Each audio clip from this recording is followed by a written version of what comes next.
I can't see you.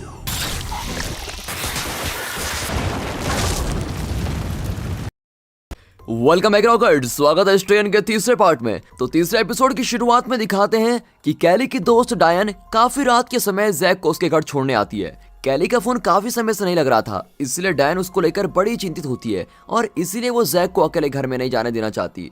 हालांकि डायन को खिड़की के पास एक परछाई दिखाई देती है और वो उसको मैट समझ के जैक को वापस घर जाने देती है। और जैसे ही जैक घर में पहुंचता है तो उसको सारी जगह उथल पुथल मची हुई दिखाई देती है। फिर वो घर में कैली और मैट को ढूंढ रहा होता है कि वो कहाँ पर है और तभी वो वैम्पायर में बदले हुए मैट के पास पहुंच जाता है।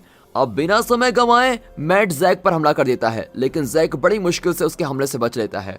अब इसी दौरान एफ्रम वहां पर आ जाता है और मैट को एक चांदी के भाले से मार देता है। फिर जैक अपने पापा को देखकर बड़ा ही सुरक्षित महसूस करता है और बताता है कि उसको उसकी माँ कैली कहीं भी नहीं मिल रही है। अब स्टार्किन आता है तो वो बताता है कि अगर कैली भी एक वैम्पायर में बदल चुकी होगी तो वो जरूर जैक के पीछे आएगी। फिर एफ्रम स्टार्किन को कहता है कि तुम जैक को अपने साथ लेकर जाओ। अब एक तरफ जैक स्टार्किन के साथ चला जाता है और दूसरी तरफ डच, वेस्ली, एफ्रम और नोरा मिलकर मैट की लाश को ठिकाने लगाते हैं। फिर बाद में डच वेस्ली के साथ अपने घर जाती है और उसको पता लगता है कि उसकी दोस्त निकी ने उसके सारे पैसे और लैपटॉप चुरा लिया है। अब इस सब के दौरान दिखाते हैं कि डच की एक दोस्त रोनी, जो वैम्पायर में बदल चुकी है, वो वहां आती है और उन पर हमला करना शुरू कर देती है। लेकिन वेस्ली समय पर पहुंच जाता है और रोनी को मार डालता है। अब इसके बाद दोनों वहां से निकल जाते हैं। अब दूसरी तरफ स्ट्राइकन छोटू जैक से मिलता है, जो कि मैट की मौत और अपनी मां कैली के गुम हो जाने की बात कर रहा होता है। तो फिर स्ट्राइकन मैट की वैम्पायर में बदल जाने वाली बात को जैक को समझाता है। अब यहाँ डच और वेस्ले ट्रक में पहुंचते हैं और स्टार्किन की दुकान के लिए निकल पड़ते हैं। फिर जल्दी वो वहां पहुंचते हैं जहां उनको नोरा की मां भी मिलती है। अब इसके बाद वो सभी दुकान के नीचे वाले कमरे में चले जाते हैं। अब मास्टर को ढूंढ निकालने और उसको खत्म करने के लिए स्टार्किन वेस्ली के साथ मिलकर काम करने की बात करता है, क्योंकि वेस्ले शहर के बारे में काफी कुछ जानता है और ये मास्टर को ढूंढने में काफी काम आएगा। अब कैली के घर में दिखाते हैं तो एफ्रम और नोरा मैट की लाश को एक प्लास्टिक की थैली में बंद करके उसको जला देते हैं। और बाद में जब वो दोनों घर के अंदर होते हैं तो वो जिम की मौत का बड़ा ही दुख मना रहे होते हैं। और फिर जैसे जैसे वो दोनों एक दूसरे को संभालने की कोशिश करते हैं, उनके बीच नजदीकियां बढ़ने लगती हैं और वो किस करने लगते हैं। इस सब के दौरान कैली की दोस्त डायन कैली को ढूंढते हुए वहां पर पहुंच जाती है और वो उन दोनों को आधे कपड़ों में देखकर बड़ा अजीब फील करती है। फिर एफ्रम उसको जाने को कहता है और कहता है कि अगर कैली कहीं पर भी मिले या फिर उसका फोन आए तो मुझको जरूर बताना। और इसके साथ ही वो डायन को विश्वास भी दिलाता है कि वो कैली से प्यार करता है, क्योंकि वो उसके बेटे जैक की मां है। लेकिन ये बात सुनकर नोरा खुश नहीं दिखाई दे रही होती है। अब हमें पुराने समय 1944 का पोलैंड दिखाया जाता है। स्टार्किन वापस उसी जगह पर जाता है जहां उसने ताबूत को बनाया था। वो वहां छुपाए एक चांदी के खंजर को अपने पैरों के साथ टेप की मदद से बांध लेता है और इस सब के दौरान एक होस्ट वहां पर पहुंच जाता है और उसको लगता है कि स्टार्किन अपने ताबूत के किए काम को लेकर खुश नहीं है। उसी रात मास्टर वापस आता है और वहां के बहुत से लोगों को मार डालता है। हालांकि स्टार्किन चांदी के खंजर से मास्टर के ऊपर हमला करता है, लेकिन मास्टर बहुत ही शक्तिशाली है और वो स्टार्किन की उंगली को तोड़ते हुए बोलता है कि अब उसको भगवान भी नहीं बचा सकते। अब प्रेजेंट में दिखाते हैं तो स्टार्किन की दुकान पर डच बताती है कि पैलमेर ने ही इंटरनेट बंद करने के लिए उसको पैसे दिए थे। साथ ही वो प्लास्टिक के चेहरे वाले एक होस्ट के बारे में भी बताती है, जो कि पैलमेर के साथ काम करता है। अब ये सब सुनकर स्टार्किन डच से पूछता है कि क्या वो इंटरनेट को दोबारा ठीक कर सकती है, जिसके जवाब में डच बताती है कि ऐसा करने के लिए उसको वापस पैलमेर की कंपनी में जाना होगा। अब अगले सीन में गस, फ्लेक्स और कुछ दूसरे कैदियों को एक वैन से डॉक्टर के पास ले जाया जा रहा होता है। फ्लेक्स पूरी तरह से वैम्पायर में बदल चुका है और अपने साथ के लोगों और ड्राइवर पर हमला कर देता है और इसकी वजह से वैन की टक्कर हो जाती है। फिर बचे हुए पुलिस वाले वैन के पीछे वाला दरवाजा खोल देते हैं, लेकिन तभी फ्लेक्स उन पर हमला करके उनको पकड़ लेता है और तभी मौका मिलता है गस एक पुलिस वाले की चाबियां और बंदूक निकालकर फ्लेक्स को गोली मार देता है। और फिर वहां से भागने से पहले गस बचे हुए कैदियों को चाबी देता है और वहां से भगा देता है।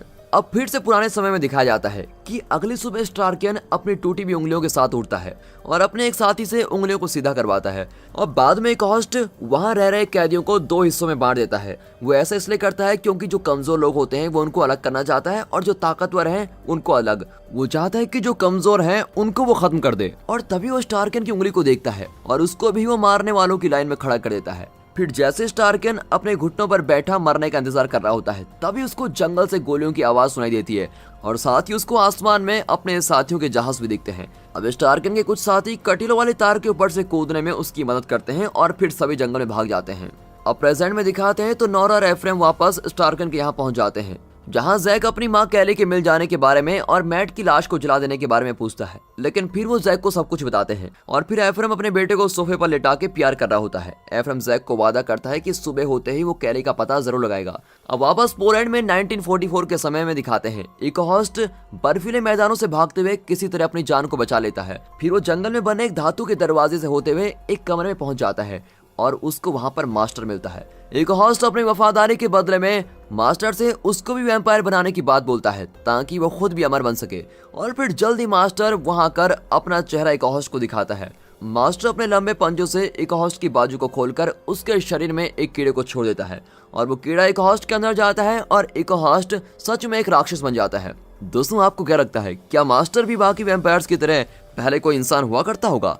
आप लोगों को क्या लगता है ये कमेंट करके जरूर बताइएगा। अब अगली सुबह कैली के गुम हो जाने की वजह से जैक स्टार्कन की दुकान से एक लैपटॉप को लेकर कैली के फोन का पता लगाने की कोशिश करता है और जब उसको पता लगता है कि उसकी माँ का फोन अभी भी चल रहा है तो वो अपनी माँ को वापस पाने के बारे में आशा करने लगता है कि हाँ, मेरी माँ मिल सकती है।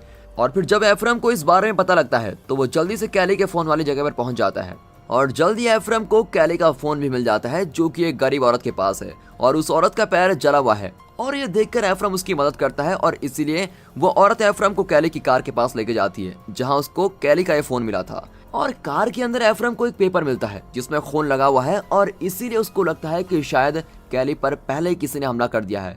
और अब हमें 32 घंटे पहले की बात बताई जाती है और कैली के घर में होने वाली चीजों को दिखाया जाता है। कैली रसोई में है और वैम्पायर में बदल चुका मैट उस पर हमला कर देता है। मैट अपनी जीभ से कैली पर हमला करता है लेकिन कैली खुद को मैट के हमलों से बचा लेती है।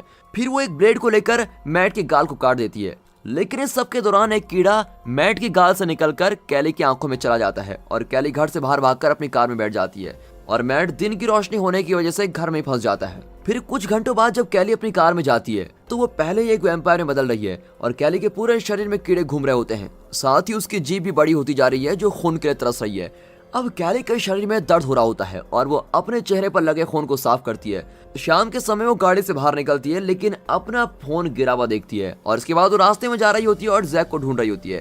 पहले तो वो जैक के स्कूल जाती है लेकिन जब उसको पता लगता है कि स्कूल में कोई नहीं है और डायन जैक को अपने साथ लेकर चली गई है तो वो वापस घर चली जाती है और बाहर जब वो एम्पायर्स को खून पीता हुआ देखती है तो उसके मन में भी खून पीने की इच्छा करने लगती है।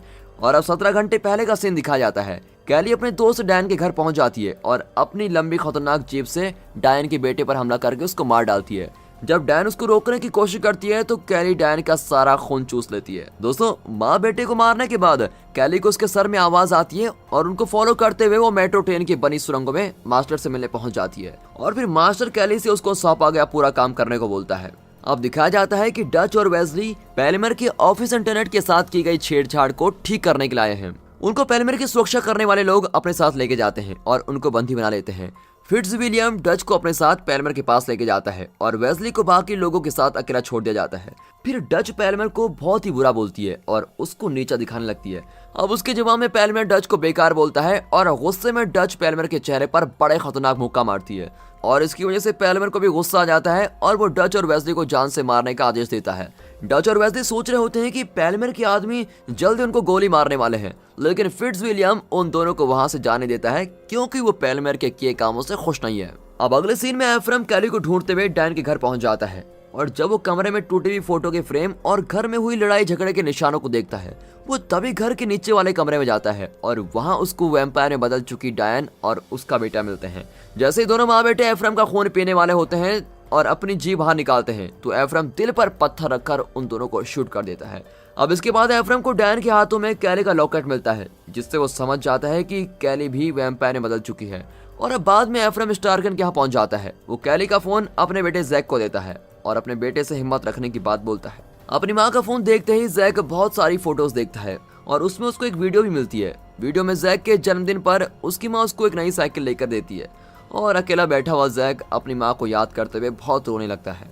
अब अगले दिन स्टार्कन की दुकान के नीचे दिखाते हैं वेस्ली वैम्पायर से लड़ने के लिए यूवी लाइट छोड़ने वाला एक बॉम्ब बनाता है और साथ ही बोलता है कि उन्हें उस बॉम्ब का प्रयोग जरूर करना चाहिए और ये दुआ करनी चाहिए कि वो जीत जाएं। अब इस सब के दौरान नोरा की माँ उसकी सिगरेट रखने वाली ट्रे न मिलने पर बहुत ही पागल सी हो जाती है। फिर उसको शांत करने के लिए स्टार्कन अपनी पुरानी राख वाली ट्रे नोरा की माँ को दे देता है। अब अगले सीन में गस वैन से बच निकलकर वापस घर पहुंचता है। वो घर पहुंचता है और देखता है कि उसकी माँ और भाई दोनों ही वैम्पायर से बदल चुके हैं। फिर वो अपनी माँ को सूरज की रोशनी से छुपता हुआ देखकर बहुत ही रोने लगता है। हालांकि जब उसका भाई उस पर हमला करता है तो गस अपने भाई को मार के वहां से बाहर निकलता है।